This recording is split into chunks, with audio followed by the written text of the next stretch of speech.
नमस्कार, मैं नवीन जायसवाल 4PM राजस्थान में आपका स्वागत है।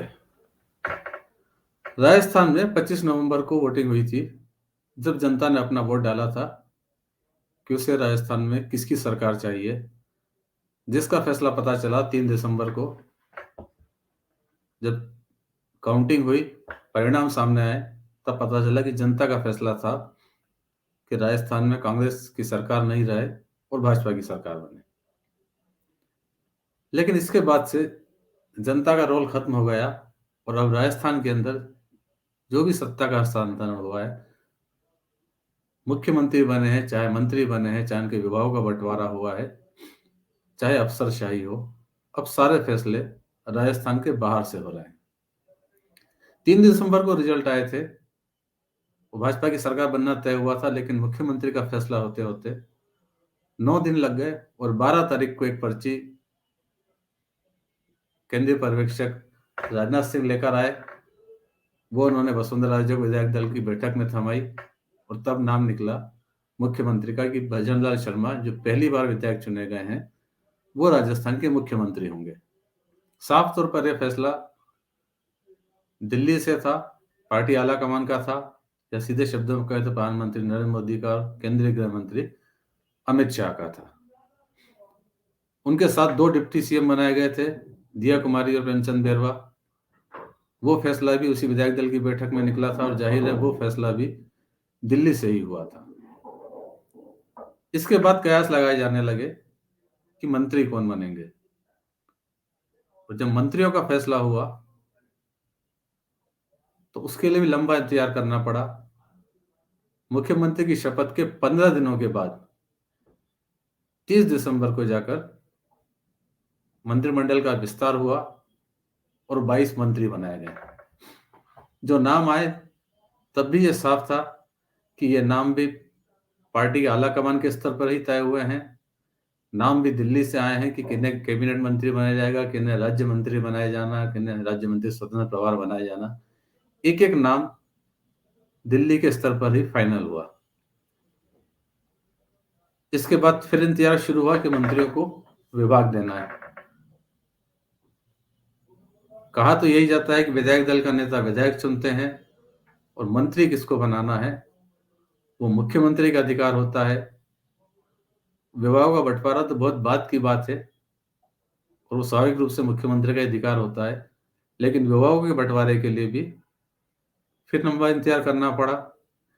30 दिसंबर को शपथ हुई थी और 5 जनवरी को जाकर विभागों का फैसला हुआ, उसमें भी 7 दिन का समय लगा। तब जाके मंत्रियों को विभाग मिल पाए कि कौन सा मंत्री कौन सा विभाग संभालेगा। यानी सारे फैसले राजस्थान के बाहर से होते रहे और राजस्थान में जो सत्ता है वो इंतजार करती रही कि अब उन्हें आगे क्या करना है, वो दिल्ली का मुंह देखते रहे। इसके बाद प्रशासन की बारी आई। प्रशासन में भी यही हाल। मुख्य सचिव का पद खाली हुआ 31 दिसंबर को। मुख्य सचिव किससे बनाया जाना है, लगातार कयास लगाए जाते रहे, लेकिन सब यही मानकर बैठे थे कि यह फैसला भी दिल्ली से ही होगा और हो सकता है कि दिल्ली से कोई अफसर आए। और सुधांशु पंत, जो पहले भी राजस्थान में रह चुके थे, अभी दिल्ली में थे, वो दिल्ली से आए और यहाँ उन्होंने मुख्य सचिव का कार्यभार संभाला। वो प्रधानमंत्री नरेंद्र मोदी के भरोसे के अफसर माने जाते हैं और माना जा रहा है कि प्रदेश में प्रशासन पर पकड़ मजबूत रहे, चुस्त दुरुस्त रहे और किस तरह से प्रधानमंत्री नरेंद्र मोदी की वर्किंग है उसी के अनुसार कार्य हो, इसके लिए सुधांशु पंत को मुख्य सचिव बनाकर दिल्ली से जयपुर भेजा गया। इसके बाद अब और भी अफसर आने हैं और फिर कयास लगाए जा रहे हैं कि और भी अफसर आएंगे जो बाहर से आएंगे और राजस्थान में प्रशासन का जिम्मा संभालेंगे। खुद मुख्यमंत्री के सचिवालय में उनके सीएमओ में अधिकारियों की तैनाती अभी तक नहीं हुई है। 15 दिसंबर को मुख्यमंत्री भजनलाल शर्मा ने शपथ ली थी, लेकिन उनका सचिवालय अभी तक पूरा नहीं बन पाया है। जो अधिकारियों की नियुक्ति हुई है वो अस्थायी है, यानी स्थायी अधिकारी लगने हैं। फैसला किसे करना है ये आप समझ सकते हैं। मुख्यमंत्री के स्तर पर अभी तक कोई फैसला नहीं हुआ है। शायद वो भी इंतजार कर रहे हैं कि उनके सचिवालय में कौन से अधिकारी लगेंगे वो भी शायद ऊपर से बताया जाएगा, उसके बाद ही कुछ होने वाला है। अब एक और नया नाम सामने आ रहा है, जेपी गुप्ता का, जो गुजरात में अतिरिक्त मुख्य सचिव हैं, वित्त विभाग का जिम्मेवार संभाल रहे हैं, और अब उनको राजस्थान लाने की प्रशासनिक कार्रवाई चल रही है, प्रक्रिया चल रही है, और हो सकता है कि अब वो कुछ दिनों के अंदर जयपुर आ जाएंगे और किसी अहम पद को संभालेंगे।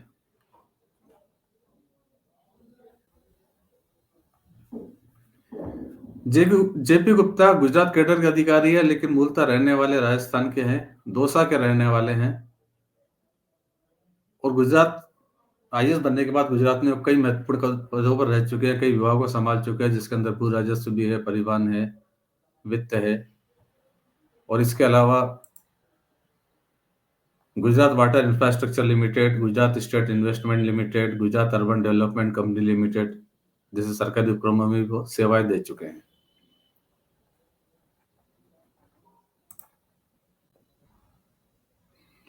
अब संभावना जताई जा रही है कि जेपी गुप्ता राजस्थान में आकर कौन सी महत्वपूर्ण जिम्मेदारी संभालने वाले हैं। एक संभावना ये बनती है कि मुख्यमंत्री का सचिवालय संभाले, मुख्यमंत्री के सचिव बनकर प्रदेश की प्रशासनिक मशीनरी पर पकड़ बनाए। सुधांशु पंत की बेच के वो 1991 के आईएएस हैं, और सुधांशु पंत और उनके बीच में भी अच्छी अंडरस्टैंडिंग बताई जाती है। दूसरी संभावना ये भी है कि जैसा गुजरात के अंदर एसीएस वित्त के हिस्से से संभाल रहे हैं, हो सकता है कि राजस्थान में आकर वित्त विभाग का जिम्मा संभालें, जहां पर दिया कुमारी को वित्त मंत्रालय दिया गया है। उनके पास, दिया कुमारी के पास भी कोई किसी मंत्रालय का अनुभव नहीं है, और ऐसे में उन्हें वित्त विभाग दिया गया है। तब भी ये कयास लगाए जा रहे हैं कि वित्त विभाग वो कैसे संभालेगी। जाहिर है कि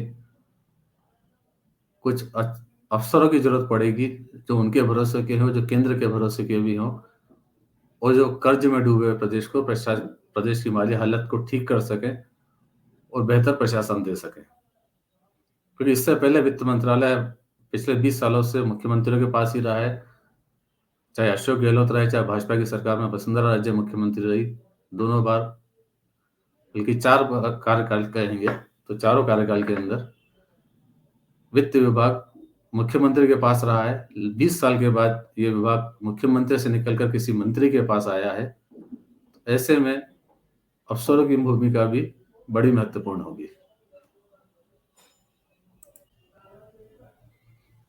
और माना जा रहा है कि नौकरशाही के अंदर जो एक बड़ा फेरबदल संभावित है, वो भी शायद इसके बाद ही होगा, जेपी गुप्ता के आने के बाद ही हो।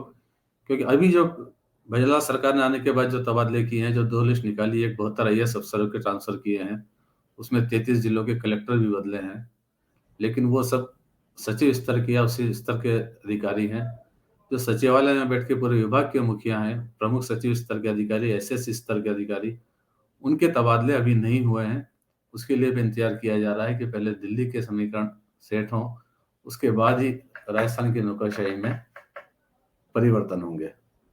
यानी अब राजस्थान में जो भी प्रशासनिक फैसले होंगे, उसके अंदर कहा जा सकता है कि प्रधानमंत्री नरेंद्र मोदी की कड़ी नजर रहेगी कि राजस्थान में किस तरह से प्रशासन चल रहा है, और जो अहम फैसले लिए जाएंगे उसमें भी कहीं ना कहीं पीएमओ की गाइडलाइन की पालना जरूर होगी। क्योंकि जब अफसर बाहर से आएंगे, वो भेजे जाएंगे, तो वो फैसले लेने से पहले वो जानते हैं कि उन्हें किस तरह से काम करना है।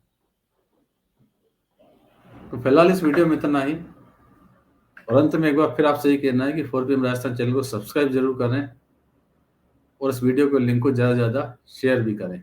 नमस्कार।